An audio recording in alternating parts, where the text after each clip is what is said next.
to find a solution, a real one, I think we must first know what will not work, because otherwise we could spend a lot of time and energy running down dead ends, wasting valuable time when we could be doing something constructive, but doing instead something that just makes us feel good.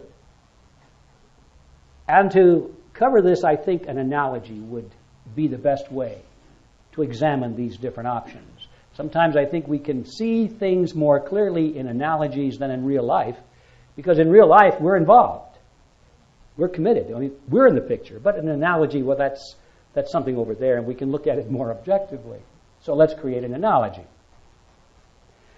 Let's imagine that we're on a ship, a cruise ship. It's a wonderful ship. It's the USS Pleasure Craft, but you can't imagine anything being better than that. I mean, the food is good, the music is good, the beverages are flowing up on the casino deck, the slot machines are loose, I mean, in the balmy air, and at night the stars are out, and there's romance in the air. I mean, it's just a wonderful trip, and it's great to be on board. Let's imagine that you and I are strolling on the upper deck one evening, and we go up there where the control room is, the wheel room, and we look in and we see a horrifying thing. We see a group of men. They're actually pirates. They're not dressed as pirates, but they don't have those hats on or sabers, but they're pirates. They break in, they grab the captain, and they shoot him and throw his body over the edge, and they put the other officers into chains behind their backs. They take their uniforms off, and the pirates put the uniforms on. And we see that. And we're horrified. And we hear what they say. They say, all right, we've now got control of the ship. Now the next move is we're going to turn this ship around, and we're taking it to a prison island, and we're going to download all of these capitalistic, affluent, sloppy, unworthy passengers and show them what life is really like. We're going to put them to work in a collectivist society where they have to earn their bread, and everything will be equal. We're going to a prison island, and we're just dumbfounded with this information.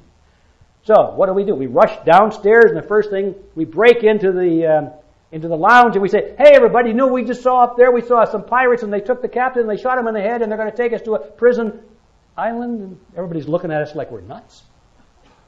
What is he talking about? Captain shot, thrown over the prison island? Pirates? What?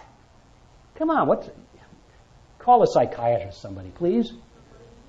Look, there's an officer. We just see him. We just saw him. He walked by. He's got his uniform on. The ship is still going.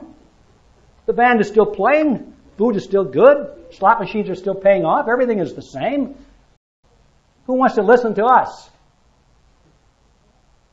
Well, we just learned a big lesson there, that nobody wants to believe us, even though it's true. And now the question I pose to you is, what are we going to do? We don't want to go to that prison island. And we know that's where it's headed. What are we going to do? Okay, that's the analogy. Not too far removed from reality, by the way. So let's take a look at the options. There are a lot of them, but I figured out that there were at least 7 good ones, or obvious ones anyway. Here's the first one. Very popular choice. Do nothing. Now, this is based on fear, of course. We're afraid of reprisals. We saw what they did to the captain and to those officers. These guys are rough. They're mean. And a guy could get hurt. You know? You don't want to mess with those guys. They're tough. And so we sure hope somebody else will solve this problem, but not me. I'm staying out of this. I'm just going to watch and see what happens. So we do nothing. That's an option. Note, however, it doesn't solve the problem, does it? And we're looking for solutions. So let's skip to number 2. Well, let's join the pirates. I mean, these guys are in control, aren't they? They're not going to the prison island, or at least if they do, there'll be guards. I'd rather be a guard than be an inmate. So let's go to the pirates and say, you know, you guys are doing a good job. Do you need some help? Get a good job. with the forces that are taking us to slavery. Get employed. Become part of them. A lot of people take that option. But again, it's not a solution. It doesn't solve things for our kids and our grandkids and their kids. Not even for us, really, because most of us couldn't survive when we got to that prison island and we saw how really bad it was. We would object, and the first thing you know, we'd be on the other side of the barbed wire as well. Doesn't work. It's not a solution, though. So let's move to number 3. Now, here's a good one. Let's jump ship.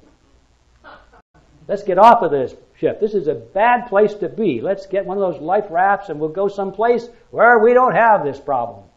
Well, to make our analogy complete, we must understand that all the other ships at sea and all the major ports have been taken over by this same group of pirates. Maybe different branches, but they're all basically the same, and there is no place to go except maybe some flea-bitten island somewhere where you couldn't survive very long.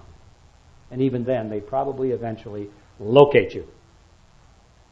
Doesn't solve the problem. So let's forget that. Number 4, let's hide.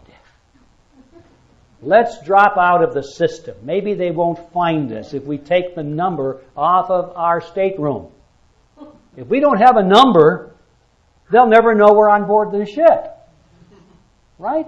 Oh, I know there's a big place down in the boiler room. They got these big tanks, and there's some spaces back there, and you can hide for a long time. They'd never even know you're there. Everybody else goes to the prison island, but we're safe because we're invisible. And it doesn't work, because even if you were invisible for a little while, eventually they'd find you behind that big boiler tank. And you'd wind up there also. I think of some of my friends that say, well, you know, I've got rid of my Social Security card because they'll never find me without a number. And I get this mental picture of the blue helmets showing up at 3 o'clock in the morning, banging down the door with the butts of their rifles and saying, you and your family into the truck. And they say, well, you can't do that to me. I don't have a Social Security card. I don't mean to be too hard on my friends that don't like Social Security. I don't either, but that's not the point. You can't hide. You can't hide on that ship. And you can't hide on our ship either. They know where you are, and it won't make any difference if you're in or out of the system. So let's go to number 5. Now here's a practical one. Let's write letters of protest and send petitions to the pirates asking them to be nice. Let's have a letter writing campaign. A big petition program. If we get enough signatures on pieces of paper, those pirates are going to shake in their boots.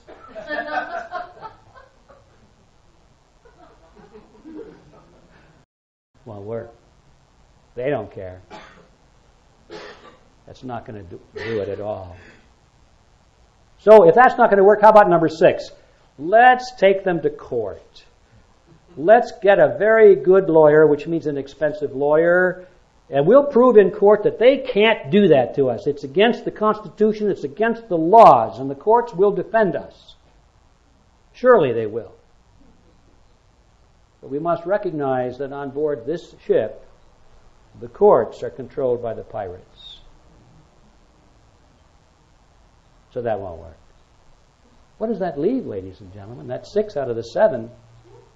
Well, here's number 7. This is all that's left.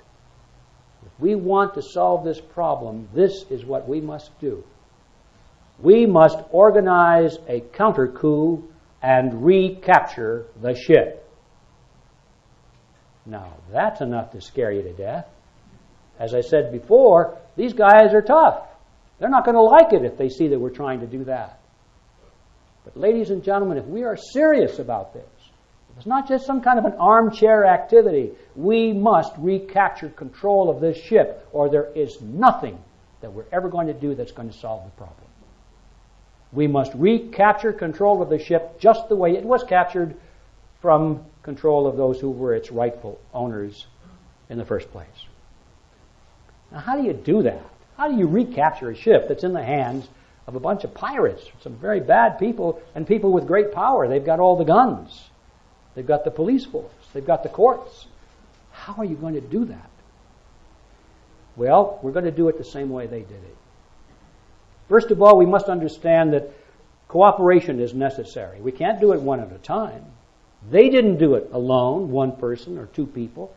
They got organized in the first place. They got groups together. And they discovered, or they knew, not that they discovered it, everyone knows this, that people working together in cooperation are far more effective than the same number of people working separately.